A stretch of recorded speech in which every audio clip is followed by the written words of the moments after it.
Hello everyone, good morning. आप सभी लोगों का बहुत बहुत स्वागत है आज के इस हमारे सेशन में, जिसमें कि हम लोग UP plus ANM, BTSC ANM और किसी भी स्टेट की तैयारी कर रहे हैं। आप लोग ठीक है, एएनएम की तैयारी कर रहे हैं तो उसके लिए इम्पोर्टेंट 15 क्वेश्चंस को इस क्लास में मैं लेके आया हूँ। तो सभी लोग जल्दी से जुड़ेंगे। जो लोग भी क्लास में पहली बार जुड़े हैं तो प्लीज़ हमारे channel target with Ajay sir को सब्सक्राइब करेंगे एंड बेल आइकन को प्रेस करेंगे ताकि वीडियो का नोटिफिकेशन डेली आप सभी लोगों को मिल सके। उम्मीद है सभी लोग स्वस्थ होंगे, अच्छे से आप सभी लोगों की पढ़ाई चल रही होगी। तो देरी न करते हुए जल्दी से एक बार वीडियो को आप लोग लाइक करिए और दोस्तों में फटाफट से शेयर कर दीजिए। जल्दी से दोस्तों में शेयर कर दीजिए। ठीक है, हम लोग चलते हैं फर्स्ट क्वेश्चन को देखते हैं। बताइए पहला प्रश्न क्या है। आसान क्वेश्चन है। मीजल्स के चकत्ते सबसे पहले कहाँ पर दिखाई देंगे? तो मीजल्स के चकत्ते सबसे पहले कहाँ पे दिखाई देते हैं? आप लोग बताइए।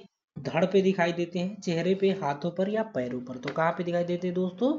तो सबसे पहले दिखाई देते हैं, वो दिखाई देते हैं चेहरों पर दिखाई देते हैं। ठीक है, क्या हो जाएगा यहाँ पे?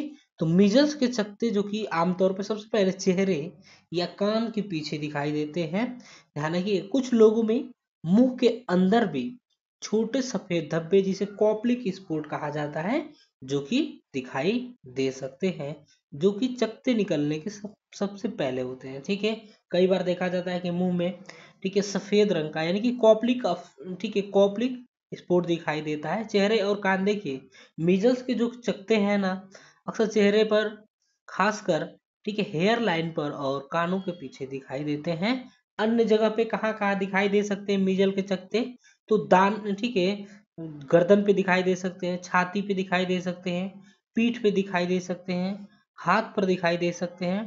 ठीक है, और आपके कहाँ दिखाई दे सकते हैं? पंजू के नीचे फैलते हुए दिखाई देते हैं। ठीक है, चलिए तो आगे बढ़ेंगे। हम लोग नेक्स्ट क्वेश्चन को देखेंगे। सेकंड नंबर प्रश्न देखिए क्या हो जाएगा। ठीक है,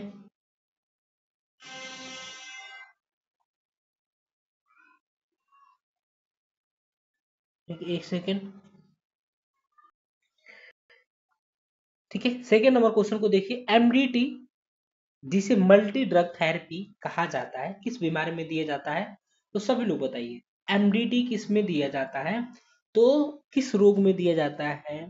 ठीक है, मल्टी पोलियो में, टीपी में, लेप्रोसी में या एड्स में? तो क्या हो जाएगा यहाँ पे? ऑप्शन हो जाएगा सी, सभी लोगों को पता है। ठीक है, जो कि कुष्ठ रोग में दिया जाता है उपचार के लिए। ठीक है, बहु चिकित्सा यानी कि जिसे क्या कहा जाता है? बहु औषधि चिकित्सा यानी कि मल्टी ड्रग थेरेपी कहा जाता है। ठीक है, इसको दिया जाता है। ध्यान रखिएगा, पोलियो आप लोगों को पता ही है। ठीक है, इससे क्या हो सकता है?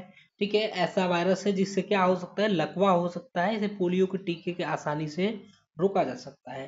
पोलियो जो है किससे होगा? गंदे पानी ठीक है या खाने की वजह से फैलता है। इसके अलावा यह संक्रमित व्यक्ति के संपर्क में आने से भी फैल सकता है, आप लोगों को पता ही है। ठीक है, टीबी क्या है? एक जीवाणु संक्रमण है जो मुख्य रूप से फेफड़ों को प्रभावित करता है और शरीर के किसी भी हिस्से को भी प्रभावित कर सकता है। एड्स क्या है? ठीक है, यह क्या होता है? तो एचआईवी से एड्स होता है और यह इन्फेक्शन से लड़ने की शारीरिक क्षमता को पर बहुत बुरा असर डालता है। ठीक है, इन्फेक्शन से जो लड़ने वाली शारीरिक क्षमता होती है उस पर बहुत बुरा असर डालता है। चलिए आगे बढ़िए, नेक्स्ट क्वेश्चन को देखेंगे।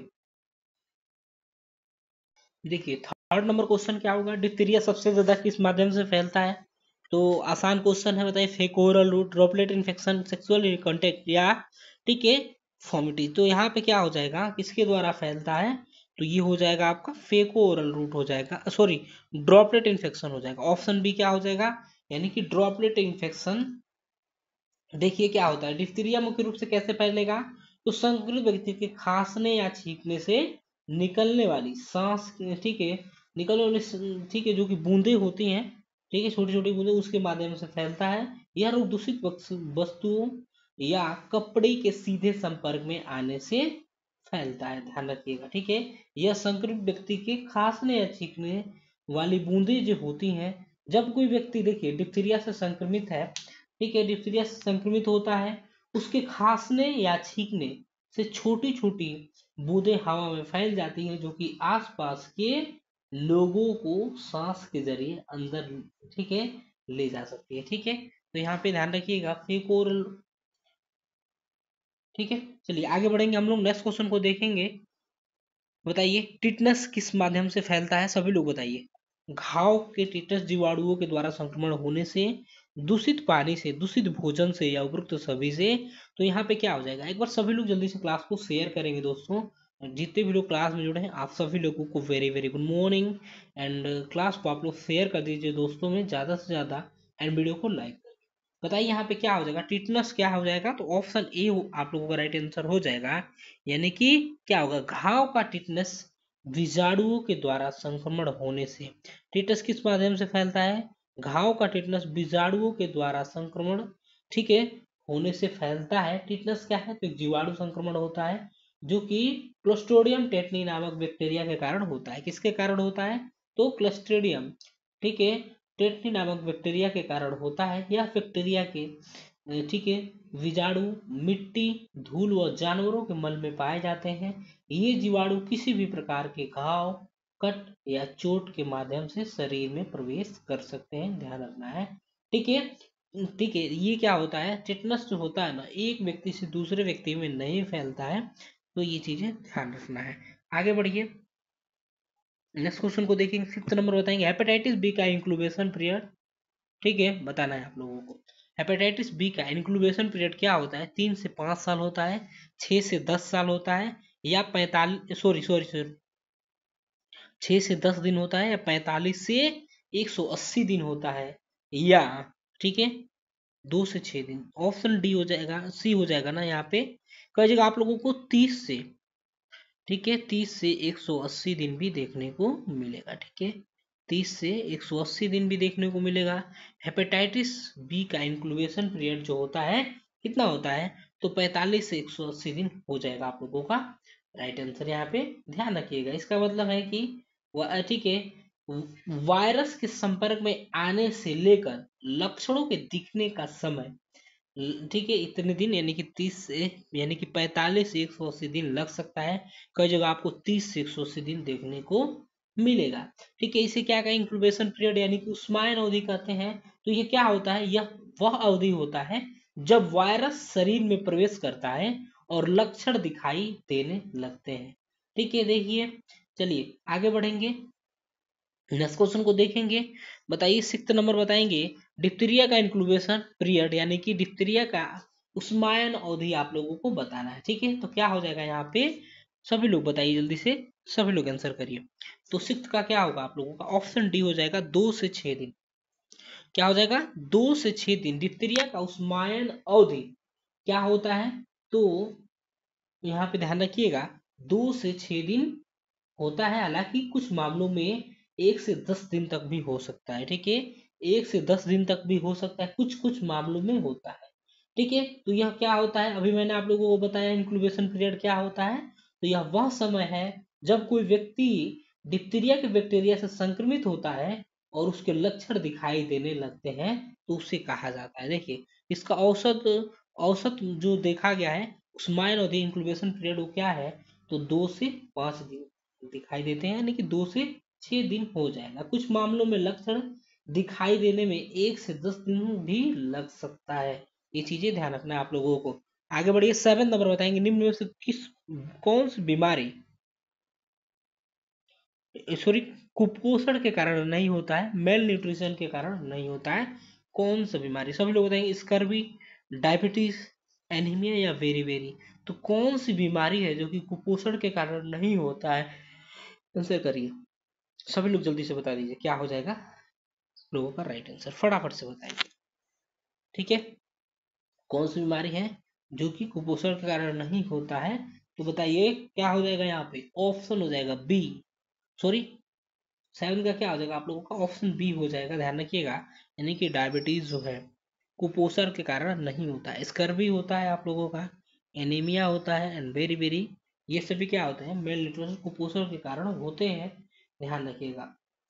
ठीक है, देखिए यदि आपका ऑप्शन में टाइफाइड बुखार रहता है तो वो भी नहीं होगा।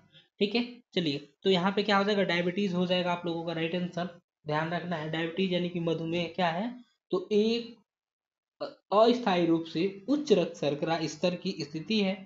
जो शरीर के इंसुलिन नामक हार्मोन की कमी या शरीर के इंसुलिन के सही उपयोग के असमर्थता से होता है। यहाँ पे ध्यान रखिए आप लोगों को। चलिए, क्या होता है, इसमें रक्त में शर्करा का सही रूप से उपयोग नहीं हो पाता है और उच्च रक्त शर्करा की समस्या हो जाती है। आगे बढ़िए, नेक्स्ट क्वेश्चन को देखेंगे। बताइए, कंगारू मदर केयर केएमसी जिसे कहा जाता है, ठीक है, किस बीमारी के इलाज के लिए लाभदायक होता है? ठीक है, दौरे, तापमान की कमी, पेट दर्द या एन्यूरेसिस। तो सभी लोग यहाँ पे जल्दी से आप लोग बताएंगे क्या हो जाएगा, सभी लोग एक बार बताइए। ऑप्शन बी हो जाएगा यहाँ पे, ऑप्शन बी हो जाएगा, यानी कि तापमान की कमी। यानी कि देखिए, कंगारू मदर केयर जो है मुख्य रूप से समय से पहले जन्म और कम वजन वाले शिशुओं की देखभाल के लिए इस्तेमाल किया जाने वाला एक तरीका होता है। यह शिशु को माँ की त्वचा से त्वचा का संपर्क करवाकर उसके शरीर के तापमान को नियंत्रित करने और स्तनपान में मदद करने में सहायता करता है, जिससे बच्चों की मृत्यु कम हो जाती है। ध्यान रखिएगा। ठीक है, देखिए, शरीर के तापमान को बनाए रखना, स्तनपान में मदद करना, ठीक है, संक्रमण का खतरा कम होता है इससे, और मस्तिष्क का विकास, ये सभी चीजें कंगारू मदर केयर से हेल्पफुल होते हैं। आगे बढ़िए, 9th नंबर बताएंगे, निम्नलिखित में से विटामिन ए की कमी से कौन सी बीमारी नहीं होती है? सभी लोग जल्दी से बताएंगे, विटामिन ए की कमी से कौन सी बीमारी नहीं होती है? तो सभी लोग बताएंगे, रात्रि अंधता, ये तो होता है। इसमें क्या होता है, तो रात में देखने में थोड़ा सा, ठीक है, कठिनाई होता है। कैरेटोमेलेसिया, वेरी वेरी कार्नियल जीरोसिस। तो यहाँ पे क्या हो जाएगा आप लोगों का, ऑप्शन सी हो जाएगा, यानी कि वेरी वेरी हो जाएगा दोस्तों। ठीक है दोस्तों, क्या हो जाएगा यहाँ पे, वेरी वेरी रोग हो जाएगा। ठीक है, सॉरी सॉरी सॉरी, ठीक है, विटामिन ए की कमी से कौन सी बीमारी नहीं होती है? तो वेरी वेरी, जो कि विटामिन ए की कमी से नहीं होती है, विटामिन बी1 की कमी के कारण होती है, यानी कि ठीक है, थायमिन की कमी के कारण होती है। रात्रि अंधता में क्या होता है, जिसे रतौंधी कहा जाता है या निक्टालोपिया कहा जाता है। निक्टालोपिया भी कई बार आपने सुना होगा, रतौंधी को कहा जाता है रात्रि अंधता। इसमें क्या होता है, तो ऐसी स्थिति होती है जिसमें व्यक्ति को कम रोशनी या अंधेरे में दिखाई देने में कठिनाई होती है। कैरेटोमेलेसिया क्या होता है, कैरेटोमेलेसिया जिसे corneal xerosis, sorry, corneal xerosis नहीं, कार्नियल काइट्रेक्टस इसे कहा जाता है, या कार्निया का नरम होना भी इसे कहा जाता है। इसमें कार्निया का नरम होना भी कहा जा सकता है। यह एक ऐसी स्थिति और उसी के यह एक गंभीर और उन्नत अवस्था है जो कि विटामिन ए की कमी के कारण होता है। ध्यान रखना है। ठीक है, चलिए, कैरेटोमेलेसिया भी क्या होता है, कैरेटो मलेशिया जिसे क्या कहें, कार्नियल जोरोसिस भी कहा जाता है, यानी कि आंख की पारदर्शिता परत का सूखापन हो जाना, जिसे कार्नियल जीरोसिस कैरेटोमेलेसिया कहा जाता है, सॉरी, कार्नियल जीरोसिस कहा जाता है। चलिए आगे बढ़िए, नेक्स्ट क्वेश्चन को देखेंगे। 10th नंबर बताएंगे, निम्न में से कौन सी जीवाणु जनित बीमारी है? तो जीवाणु जनित बीमारी आप लोगों को इसमें से बताना है कौन सी है, सभी लोग जल्दी से बताएंगे कौन सी जीवाणु जनित बीमारी है। खसरा है, मम्स है, एड्स है, डिप्थीरिया है। तो सभी लोग जल्दी से बताएंगे क्या हो जाएगा। ये मुझे लग रहा है क्वेश्चन पहले भी करवा चुका हूँ, तो डिप्थीरिया हो जाएगा, जो कि जीवाणु जनित बीमारी है। ध्यान रखिएगा। ठीक है, नाक और गले का एक गंभीर संक्रमण बीमारी, जीवाणु संक्रमण, जिसे टीके के द्वारा आसानी से रोका जा सकता है, डिप्थीरिया को ध्यान रखिएगा। ठीक है, बैक्टीरिया सबसे अधिक श्वसन तंत्र को संक्रमित करता है। जब बैक्टीरिया श्वसन तंत्र की परत में प्रवेश करते हैं और उससे जुड़ जाते हैं, तो यह कमजोरी, गले में खराश, हल्का बुखार और गर्दन में सूजन वाली समस्या, ठीक है, वाली ग्रंथियों पैदा, ठीक है, ग्रंथियों में समस्या पैदा कर सकता है। ध्यान रखिएगा। ठीक है, खसरा, चलिए आगे बढ़िए। खसरा के बारे में, मोम्स एड्स के बारे में आप लोगों को डिटेल से पहले बताया हूँ, इसी क्लास में बताया हूँ। चलिए बताएंगे, टोडलर का उम्र सभी लोग बताइए, टोडलर का उम्र क्या हो जाएगा? ठीक है, 0 से 1 वर्ष, जो कि नहीं होगा, 1 से 3 वर्ष, या 1 से 5 वर्ष, या 2 से, सॉरी, तो टोडलर का उम्र बताएंगे आप लोग, क्या हो जाएगा यहाँ पे, 1 से 3 साल वाला, ऑप्शन बी राइट आंसर हो जाएगा यहाँ पे। 1 सेकेंड, ठीक है, ऑप्शन बी राइट आंसर हो जाएगा, 1 से 3 वर्ष हो जाएगा। क्या हो जाएगा, टूडलर का उम्र क्या होता है, तो 1 से 3 वर्ष होता है। ठीक है, इस उम्र में बच्चों की क्या होती है, तो शारीरिक, संज्ञानात्मक, सामाजिक और भावनात्मक विकास तेजी से होता है। ठीक है, यह समय ऐसा होता है जब बच्चे क्या होता है, चलना, बोलना और दुनिया के बारे में सीखना शुरू कर देते हैं। ठीक है, ये चीज ध्यान रखना है। आगे बढ़िए, नेक्स्ट क्वेश्चन को देखेंगे। 12th नंबर बताएंगे, किस एज ग्रुप के बच्चे को इन्फेंट या शिशु कहते हैं।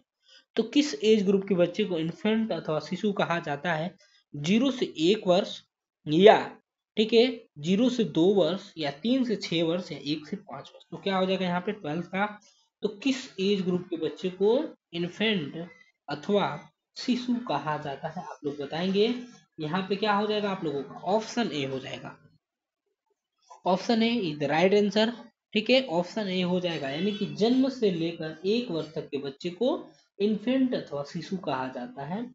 नवजात शिशु जो कि जन्म से लेकर 1 महीने तक, नवजात शिशु किसे कहा जाएगा, ठीक है, तो जन्म से लेकर 28 दिनों तक के होते हैं, फिर उनको भी शिशु माना जाता है। यानी कि यहाँ पे 0 से 1 वर्ष दिया गया है ना, 0 से 1 वर्ष दिया गया है तो उन्हें इन्फेंट कहा जाएगा। ठीक है, और 0 से 28 दिन तक को नवजात शिशु कहा जाता है। ठीक है, चलिए चलिए आगे बढ़ेंगे। यहाँ पे देखिए 30 नंबर बताएंगे। बताइए 30 नंबर, किस उम्र का बच्चा अपनी माँ को पहचानना प्रारंभ कर देता है। तो किस उम्र का बच्चा जो है अपनी माँ को पहचानना प्रारंभ कर देता है, तो सब लोग जल्दी से बताएंगे। ठीक है, सभी लोग जल्दी से बताएंगे क्या हो जाएगा। 13 का बताएंगे 2 महीने, 3 महीने, 6 महीने, या 1 महीना। तो क्या हो जाएगा, 13 का ऑप्शन बी हो जाएगा। सॉरी, माफी चाहता हूँ। ठीक है, ऑप्शन सी बी हो जाएगा, यानी कि 0 से 3 महीने हो जाएगा। किस उम्र का बच्चा अपनी माँ को पहचानना प्रारंभ करेगा, तो देखिए नवजात शिशु अपनी माँ की आवाज और स्पर्श को जन्म के बाद ही पहचानना शुरू कर देता है, यानी कि जन्म के तुरंत बाद ही कर सकता है। ऑप्शन में क्या 3 महीने दिया है, इसको लगाएंगे। चलिए, या नवजात शिशु अपनी माँ की आवाज और स्पर्श को जन्म के बाद ही कुछ दिनों या हफ्तों में पहचानना शुरू कर देता है। ध्यान रखिएगा। तो इसमें कई तरह की पहचान होगा, जैसे शुरुआती पहचान बोली से या चेहरे से पहचानता है। ठीक है, सॉरी बोलने से या स्पर्श से पहचानेगा।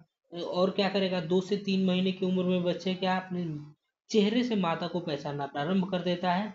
ठीक है, 3 से 4 महीने की उम्र तक बच्चे अपनी माँ को चेहरे, ठीक है, और अजनबी को चेहरे के बीच के अंतर समझ पाता है। ध्यान रखिएगा। ठीक है, चलिए आगे बढ़ेंगे, नेक्स्ट क्वेश्चन को देखेंगे। 14 नंबर बताइए, पोलीहाइड्रोमिनोस के कारण होने वाली कॉम्प्लिकेशन। पोलीहाइड्रोमिनोस के ठीक है कारण होने वाली प्री एक्लेम्पिसिया, प्री मेच्योर लेबर, ठीक है, मेल प्रेजेंटेशन, या ऑल। तो क्या हो जाएगा यहाँ पे, ऑप्शन डी हो जाएगा, सभी हो जाएगा। ठीक है, यानी कि पोलीहाइड्रोमिनोस के कारण कई तरह की जटिलताएं हो सकती है, कई तरह की कॉम्प्लिकेशन हो सकती है, जो माँ और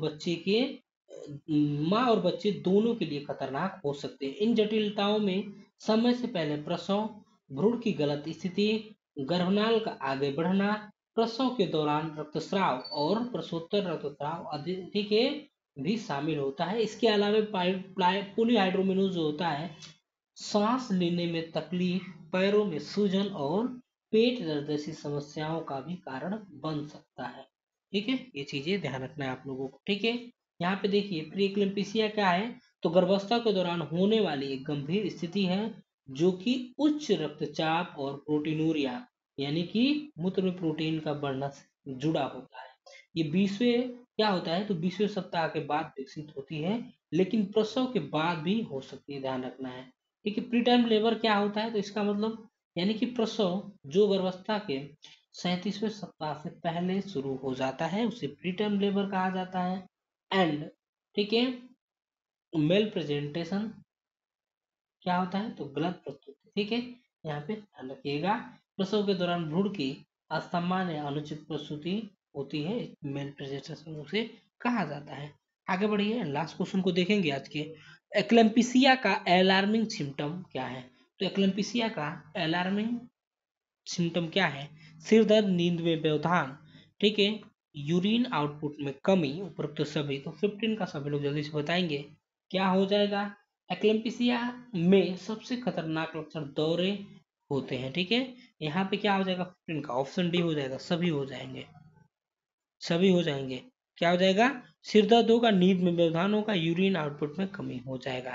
ठीक है, एक्लम्पिसिया का अलार्मिंग सिम्टम ये सभी आप लोगों के हो जाएंगे। ठीक है, दौरे होते हैं, दौरे अक्सर एक्लम्पिसिया का पहला संकेत होता है और यह स्थिति जानलेवा भी हो सकती है, इसीलिए इसे तुरंत पहचानना और इलाज करना महत्वपूर्ण होता है। इसके कई सारे लक्षण होंगे, जैसे सिर दर्द होंगी, धुंधली दृष्टि होगा, भ्रूण और अति सक्रियता होगा, सॉरी भ्रम, भ्रम है, भ्रम या अति सक्रियता हो जाएगा, पेट के ऊपरी दाहिने हिस्से में दर्द होगा, मतली और उल्टी होगा, सांस लेने में तकलीफ होगा।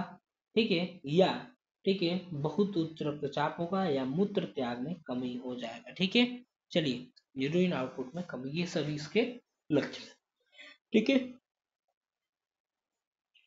तो ये रहे 15 प्रश्न।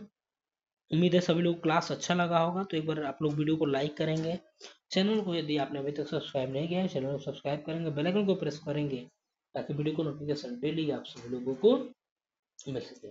चलिए मिलेंगे आप सभी लोगों से नेक्स्ट क्लास में, तब तक के लिए bye bye, take care, thank you so much for watching, have a great day. ठीक है, अच्छे से पढ़ाई करते रहिए और लगातार, ठीक है, ठीक है रेगुलरली पढ़ाई करते रहिए, कंटिन्यूटी बनाए रखें अपना। चलिए bye bye, take care, thank you so much for watching.